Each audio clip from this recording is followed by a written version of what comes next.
95강입니다. 95강, 우리 강의로 95강입니다. 95번째 강의가 되겠네요. 참, 시간이 가니까 강의의 횟수가 제법 쌓였습니다.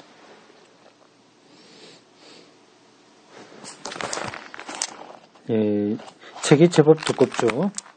그래도 많이 우리가 읽었습니다. 얼마 안 남았어요.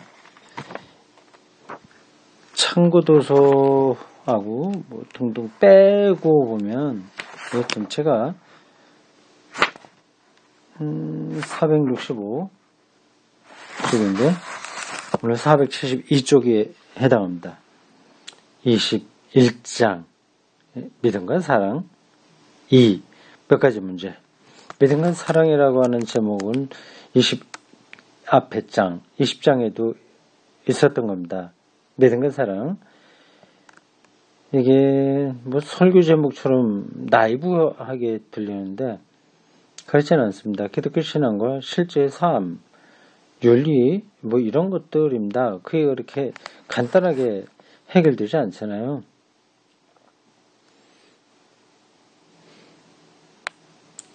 그런 문제들을 쭉 다루고 있습니다. 21장에서는 구체적인 몇 가지 문제를 다루려고 합니다. 472쪽 보겠습니다. 여기서 우리가 모든 문제들을 취급하는 포괄적인 신앙의 윤리를 펴나갈 수는 없다. 그렇죠. 신앙의 윤리. 신앙으로 사는 사람들이 실제로 어떻게 행동하고 판단하고 살아야 되냐 하는 것들을 전반적으로 다루기 힘들다고 하는 겁니다. 군대 가야 되냐 말아야 되냐. 자본주의 체제로 작동되는 이 세상 속에서 우리가 영합해서 살아야 되냐 말아야 되냐.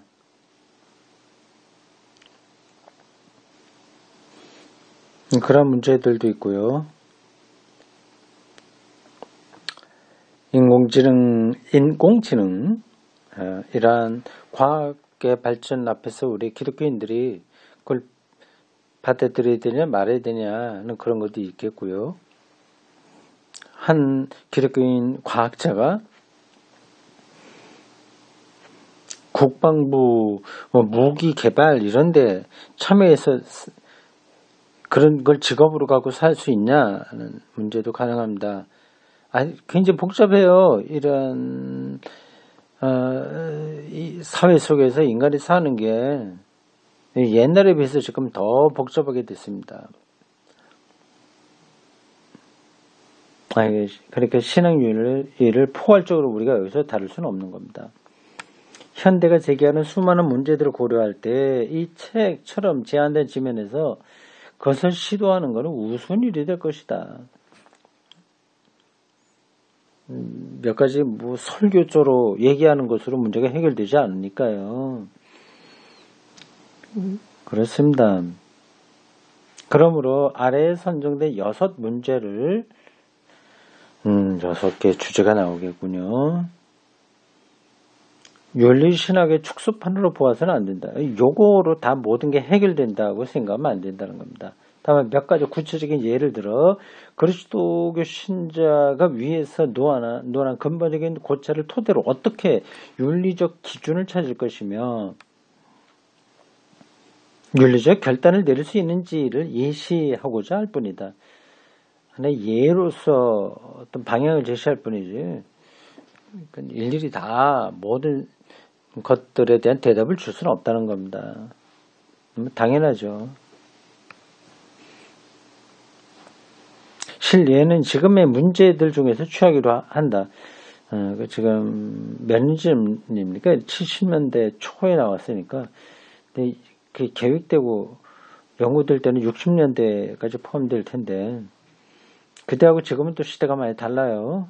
근데 실질적인 문제를 지금 다루려고 하고 있습니다. 잠깐요.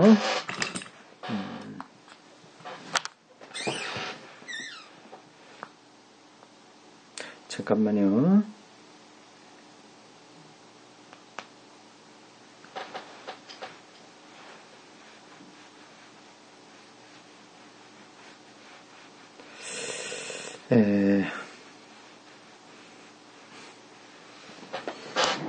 자, 좀 정리하게 정리됐습니다.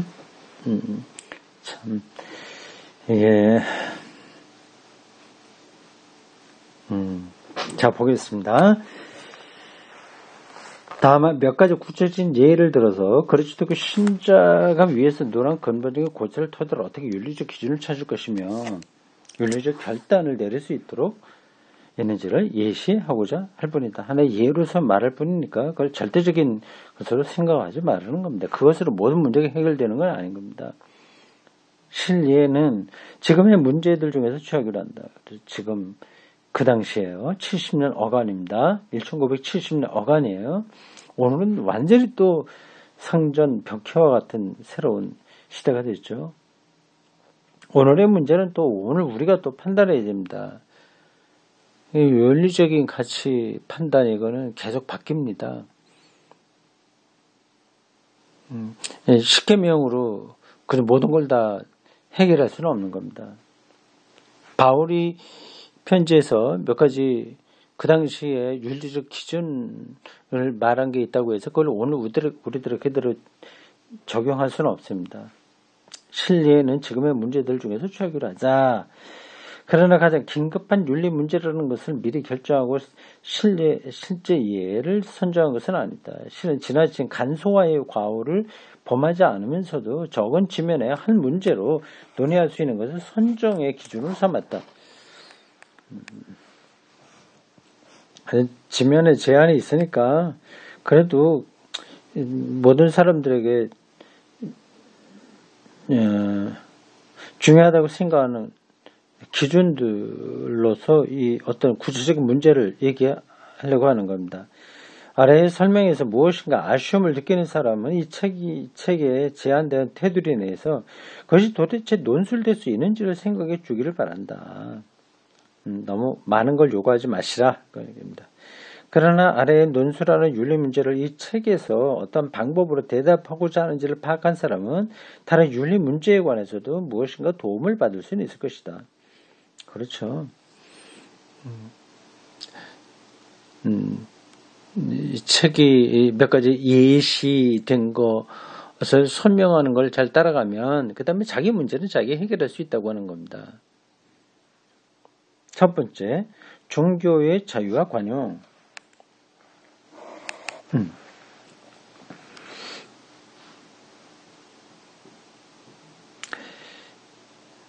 여기 첫 번째 항목인데요. 종교의 자유와 관용. 인용된 문장입니다. 이단자는 불이 아니라 글로써 이겨야 된다고 1520년에 루터는 썼다. 이 글이 독일 귀족 그리스도 신자들에게 라고 한 아티클에 나온 겁니다. 이것은 그 당시로서는 그야말로 하나의 혁명적인 생각이었다. 왜 그러냐 하면 그 당시는 이단자는 다 불로 화형을 내리는 게 마땅하다고 생각했거든요. 근데 루터는 그 방식이 아니라 글로 해야 된다. 논리적으로 이단자를 다스려야지 무력으로 하면 안 된다. 그 얘기입니다. 그러니까 그 당시로서는 지금이야 당연하다고 생각했지만 그 당시로서는 혁명적인 생각이었습니다. 작은 키워드 편협에서 관용해로 다른 신앙 공동체들이나 교파들을 관용해야 한다는 요구는 관용 잘 알려진 용어로 프랑스어 똘로랑스 뭐 독일어나 영어로도 비슷한 단어로 나옵니다. 똘로랑스 관용입니다. 관용해야 한다는 요구는 서로 다른 신앙 공동체들이 동일한 정치적 공동체 안에서 존재하면서 종교적, 교회적 일치에 대한 희망을 버려야 할 무렵인 16세기부터 이미 사실상 제정되었다. 루터가 그거를 말했죠. 관용하고 다른 종교를 인정하고 정말 문제가 있다고 한다면 신학적인 논쟁으로 해결해야 된다는 거죠. 중세인들의 생각은 달랐었다. 신앙으로의 길은 마음의 자유로운 결단 문제나 일단 신앙을 받은 문제이지만 일단 신앙을 받아들인 이상 그 신앙을 버리는 일은 죄가 된다는 것이다. 그런데도 그런 일을 저지른 사람은 즉시 탈선자, 병자로 취급하여 구원회로 되돌아오도록 강압할 수 있다는 것이었다. 구원으로 되돌아오도록 강압할 수 있다. 강압해야 된다는 뜻이겠죠. 강제적으로라도 그렇게 해야 된다는 거겠죠. 중세기에는 그렇게 생각했다는 겁니다. 그 당시의 사회 방식입니다.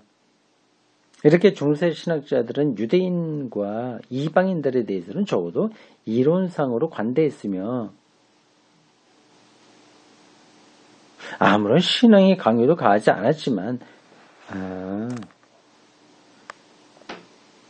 배교자나 이단자들에 대해서는 위협이나 차용을 가해서라도 되돌아오게 해야 한다고 생각했다.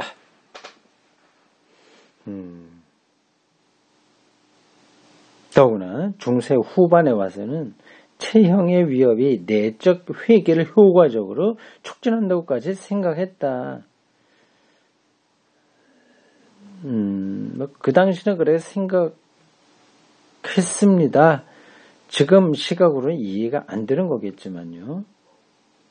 이단자라면 중세 사회에서는 법의 혜택을 받지 못했으며 어떤 경우에나 권리의 제한을 받았다. 이것을 이용하여 어떤 사람을 사회에서 추방하고 싶으면 이단자로 낙인 찍으면 되었다. 만해사능도 이러한 배경에서 나온 겁니다. 참 이런 부분에서는 중세기까지는 참 미몽의 세계라고 할 수 있습니다. 모든 게 다 그렇게 된 건 아니지만 이런 부분에서 그런 겁니다. 이 같은 사고방식에서 유래된 종교재판의 정신과 그 시행은 트렌트 공의 이후에 반종교개혁 시기까지 계속되었다.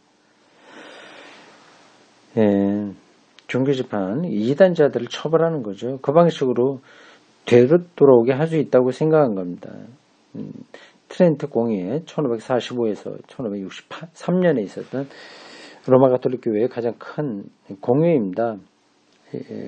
그 이후 1500년대 중반에 있었으니까 종교개혁의 여파가 컸을 때죠. 그래서 반종교개혁 시기라고 표현되어 있습니다. 종교개혁을 반대한다는 뜻입니다. 트렌트 공의회는 반종교 개혁적인 방향에서 일어난 거죠. 그러니까 굉장히 가톨릭 쪽 입장에서 보수적인 그런 견해를 모았습니다. 종교개혁자들도 이 점에서 예외가 아니었다. 이거 21장은 누가 썼나 한번 보겠습니다. 21장 이것도 20장, 21장 똑같은 사람이 썼군요. 요한에서 고린데 로마 가톨릭 신학자입니다. 종교개혁자들도 이 점에서 예외가 아니었다. 그들의 생각에 따르면 국가는 자기네 교파의 정통 신앙인들에게만 완전한 시민권을 인정할 것이며 타교파 신앙인들에 대해서는 경우에 따라서 강압적 수단을 써도 좋다는 것이었다. 그러나 이런 사고방식은 시대가 흐름에 따라서 퇴색되었다. 어느 시기까지는 굉장히 강력했죠. 이후에 이제 퇴색되었다고 하는데 그때가 언제쯤 됐을까요? 1555년 그 30년 전쟁이라고 하는 게 있는데 이게 가톨릭을 믿는 영주와 그리고 개신교를 따르는 영주 사이에 벌어진 전쟁이었습니다. 유럽에서 독일을 중심으로 돼서 벌어진 거죠. 아주 참혹했습니다.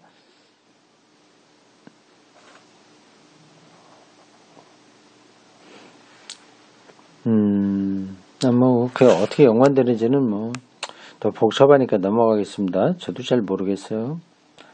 1555년에는 아우스부르크 종교 강화의 원칙인 이거 종교 개혁자들의 모임이었죠. 원칙인 군주의 국교 결정권 이겁니다. 개신교 영주라고 한다면 그 안에 있는 시민들은 다 개신교인이 되어야 된다 그겁니다. 군주의 국교 결정권, 영주가 국교를 결정할 수 있다고 하는 그 원칙인데 이것이 종교적인 관용의 발단이 됐다. 왜 관용이 발단이 됐어요? 오히려도 관용이 안 될 수도 있을 것 같은데 군주가 다 정한다면 말이죠. 하여튼 좀 나가보겠습니다. 이제 신앙 고백의 통일은 각 지방과 그 자유도시에 국한되었으며 이 지역 안에서는 군주나 관할 영주의 신앙 행위에 의존하게 되었으며 제국 전체로 보아서는 하는 공동사회 내의 교파의 다원성이 관용되었습니다. 그 얘기군요. 그 지역에 따라서 서로 다른 종교가 가능하게 되었다고 하는 겁니다. 그러니까 제국 전체에서 하나의 종교만 용납되지 않게 되었습니다. 이렇게 종교의 관용이 허락됐다고 하는 거죠. 독일을 예를 들자면 남쪽으로 가면 가톨릭이 강하고요. 중북부 쪽으로는 개신교가 강합니다. 근데 그쪽에 이제 영주들이 그 신앙을 가졌기 때문에 그렇게 된 겁니다. 그래서 울며 겨자 먹기의 관용이나 불가피한 악으로 감내되었다. 이후로 어떻게 발전되었는지는 가히 짐작할 만하다. 우선 군주들이 영주의 영주 독일을 중심으로 설명하는 겁니다. 프랑스나 스페인이나 이탈리 이런 데는 영주들이 뭐 별로 힘이 약했죠. 영주들이 거의 없었을 겁니다. 근데 왕 중심이 강력한 반면에 독일은 영주들이 강력했습니다. 제국의 왕도 영주들 말을 듣지 않으면 안 되는 거죠. 우선 제국도 군주들이 영주예요. 자기 영토 내에 따른 교파의 신자들도 참아주게 되었고, 그러니까 다른 교파의 신자들도 받아들여졌다는 거죠. 근데 일단 국교로 자기 란트라고 해서 그 지역에 국교를 정할 수 있긴 있으나 다른 종교인들을 받아줬다는 거네요. 결국 국가는 중립화 내지 세속화되어 국민들에게 완전한 종교 자유를 허락하게 되었던 것이다. 프러시아 국왕 프리드리히 2세의 고전적 표어에 따르면 내 나라에는 각자가 자기 나름으로 행복하게 되어야 한다는 것이었다. 종교도 각자 자유롭게 선택할 수 있다는 뜻이죠.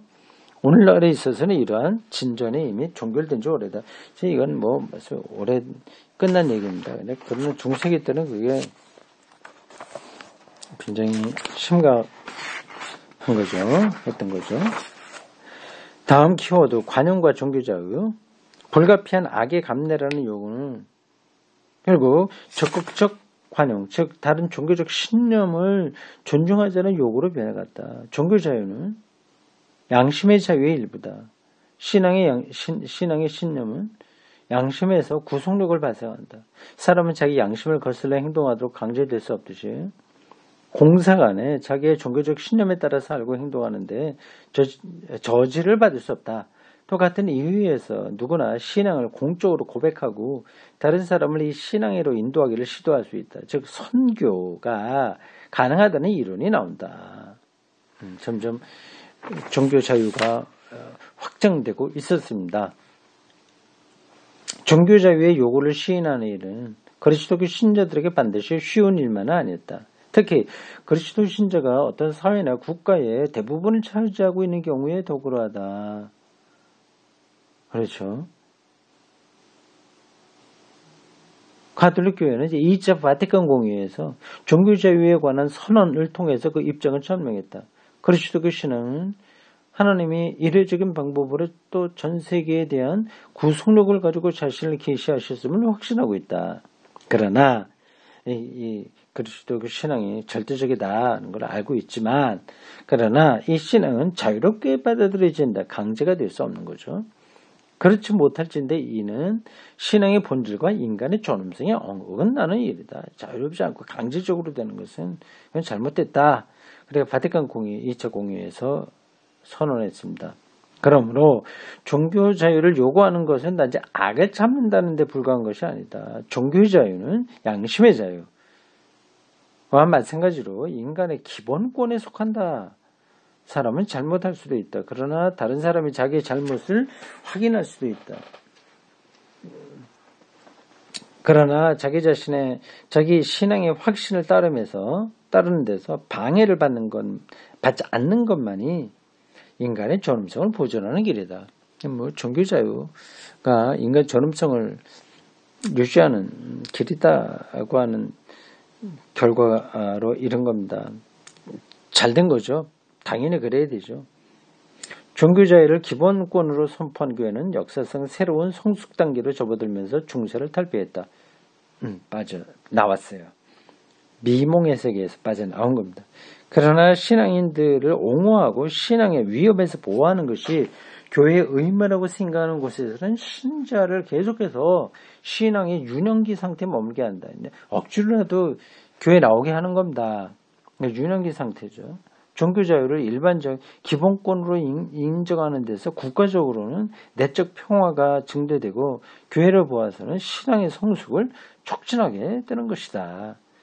종교 자유, 선택의 자유, 강압이 아니라 자기 자발적으로 그걸 선택할 수 있게 될 때만 국가 안에서 평화가 증대되고, 그리고 신앙의 성숙, 누구의 강요에 의해서 하지 않은 거니까 성숙이 가능하다 그 얘기입니다.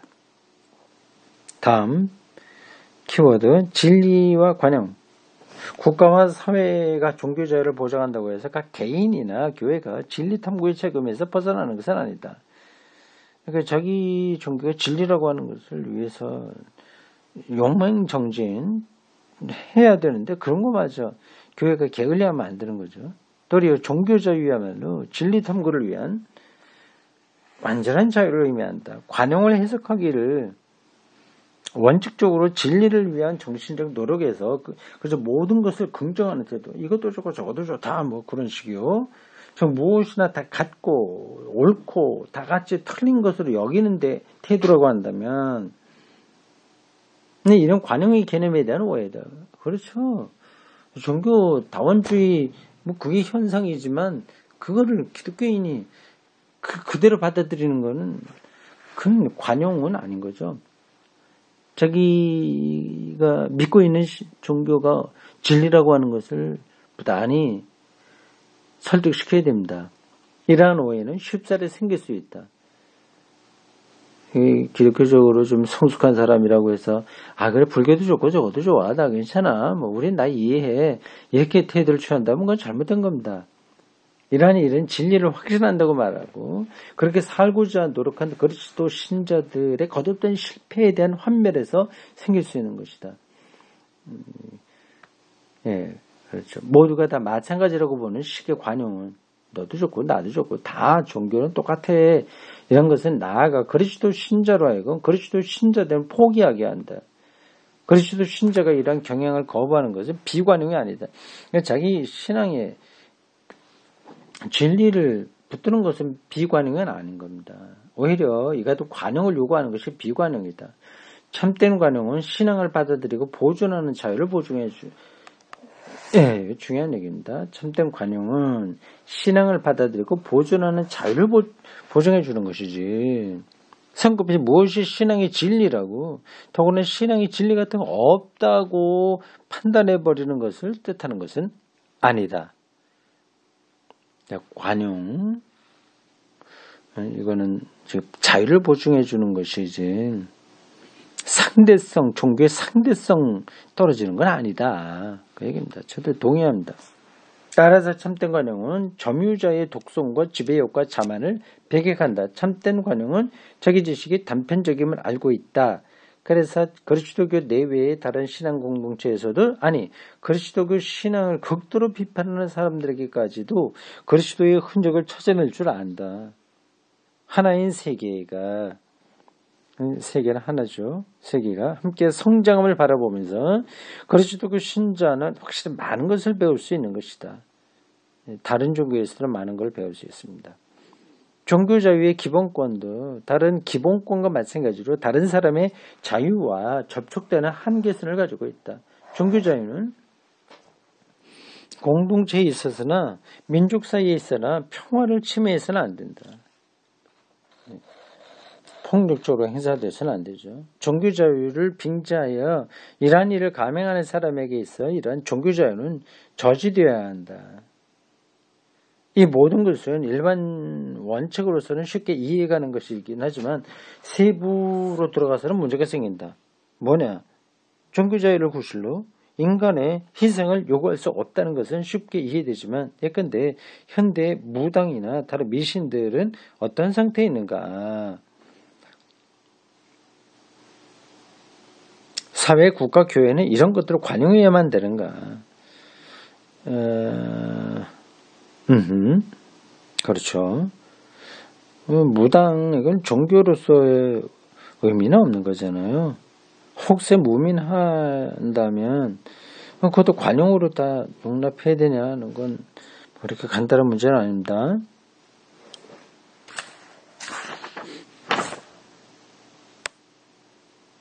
(2번) 진리와 진실. 진리와 진실? 이게 독일어로 어떻게 차겠을까요? 진리. 와하이트라고 하는데 독일어로 와하이트. 진리와 진실? 진실은 뭘까요, 단어가? 좀 더 따라가면 나오겠죠? 출애굽기 20장 16절, 신명기 5장 20절 인용했습니다. 이웃에게 거짓 증언하지 말라고 10계명의 제8계명은 말하고 있다. 그죠? 예할 것은 예하고 아니할 것은 아니요라고만 해라. 그 이상의 말은 악에서 나오는 것인데 자기가 판단하지 말라는 거죠. 저 사람이 나에게 왔습니다. 얘기해야지. 저 사람이 나에게 온 건 어떤 꿍꿍이가 있었기 때문이다. 그렇게 하지 말아야 되는 거죠. 이렇게 더 이상 말하는 것은 악에서 나오는 것이라고 산상설교에서 예수께서는 말씀하신다. 또 예언자의 말을 빌어 이 백성이 인용한 부분입니다. 이 백성이 나를 공경하면서도 마음은 내게서 멀리 떠나 있구나 하고 자기 비판자들을 비판하신다. 법정에서의 진실, 말의 진실, 행동의 진실, 이 셋은 성서가 진실에 관하여 증언하는 하나님의 요구사항이다. 하나님은 사람을 기만으로 유도하시지 않으므로 사람들 사이에도 진리가 지배해야 된다.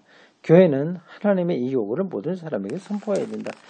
이게 요 항목은 뭘 얘기할까요? 진실에 따라야지. 자기 주관적인 생각으로 누구를 판단하지 말라 그 얘기 같아요. 근데 이게 왜 여기 나오는지는 제가 지금 정확하게 모르겠습니다. 그리고 진리와 진실, 요게 어떤 단어의 차이인지 잘 모르겠네요. 넘어가겠습니다. 뭔가 의미가 있긴 있을 것 같은데 넘어가겠습니다. 다음 키워드 언행의 진실성. 진실하다. 그러나 교회만이 처음으로 이 요구를 알고 있었던 것은 아니다. 우리의 말은 진리라야 하고 우리의 행동은 진실되어야 한다는 요구는 그렇게 초보적이고 자명한 것이며 이것을 이해하기 위하여 계시가 필요한 것은 아니다. 계시, 하나님이 자기를 나타내는 그런 거 없어도 이건 당연한 얘기 아닙니까? 정직해야죠. 거짓말하지 말아야죠. 당연한 거죠. 하나님의 계시 말하기 전에 이거는 자연적으로 우리에게 주어진 양심의 소리입니다. 말과 행동의 진실성이 전제되어야 서로 신뢰할 수 있으며 서로 신뢰해야 평화로이 살 수 있는 것이다. 네, 이래야 되는데 오히려 반대로 이 세상이 작동되고 있어서 거짓말, 위선, 참되지 않은 것 그래야 자기에게 유익이 된다는 학습이 이루어졌죠. 그러기에 거짓말을 하지 말라는 법령은 구약 성서에 10계명에만 있는 것은 아니며 예컨대 대중을 위하여 불교 윤리를 종합한 5계, 불교의 5계에도 내포되어 있는 것이다. 신약 성서는 진실을 자명한 요구로 전제하고 있으며 근거를 대기보다는 그저 엄격히 명하고 있다. 거짓말을 하지 말고 이웃에게 진실을 말하십시오. 우리는 서로 한 몸의 지체되기 때문입니다. 에베소서 4장 25절. 인간 공동생활의 요구들을 지적하는 데에서 더 나아가 좀 더 깊은 근거를 묻는다면 신약성서 저자들은 예수 그리스도 안에서 하나님의 행동과 하나님의 인간의 진실성 사이에 깊은 상호관계를 보고 있다는 것이 나타난다. 하나님의 행동과 인간의 진실성. 바울에게서는 복음의 설교가 진리에 맞습니다.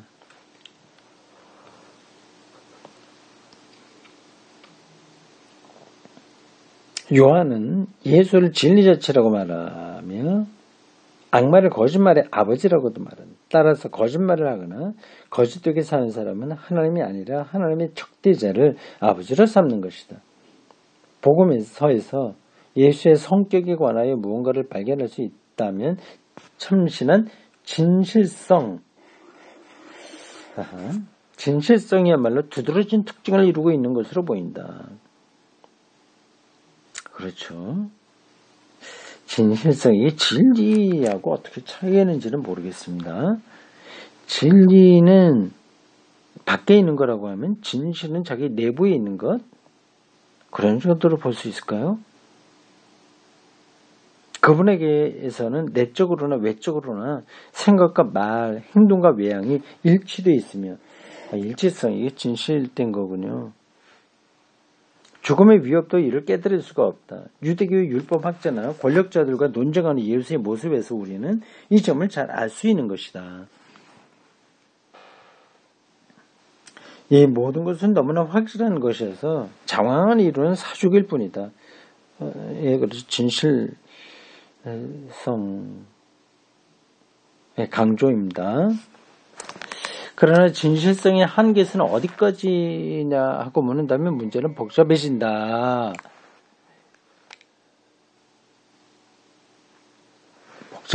이 질문을 좀 더 예리하게 표현하자면 인간 생활 안에서는 특히 현대와 같이 복잡한 사회 구조 안에서는 인간 상호 간의 사랑과 신뢰를 유지 내지 증진시키기 위하여 겉과 속을 말과 생각을 행동과 지향을 달리할 필요가 있는 상황까지도 조성되느냐 하는 것이다.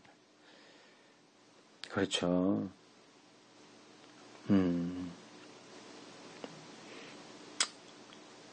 기업을 운영하는 사람이 진실하게 할 수 있을까요? 우리나라에서? 세금을 꼬박꼬박 그대로 원칙적으로 다 내면서 사업이 가능할까요? 이게 그렇지 않게 진실하다고 해서 그대로 법을 따른다면 도대체 이 사회에서 적응이 안 되는 거잖아요. 그냥 어렵습니다. 진실성의 한계선이 어디냐? 그런 거죠. 가장 쉬운 예를 들자면 자동차 운전하는데 자동차 전용도로 제가 좀 다니는 데는 평균 80km입니다. 시속 80km. 80km 달리는 차는 없습니다. 그럼 제가 진실하다고 해서 계속 80km로 달려야 되냐 하는 거죠. 어렵죠? 네. 진실성의 한계. 그거를 다음 항목에서 또 얘기할 것 같습니다. 여기까지입니다.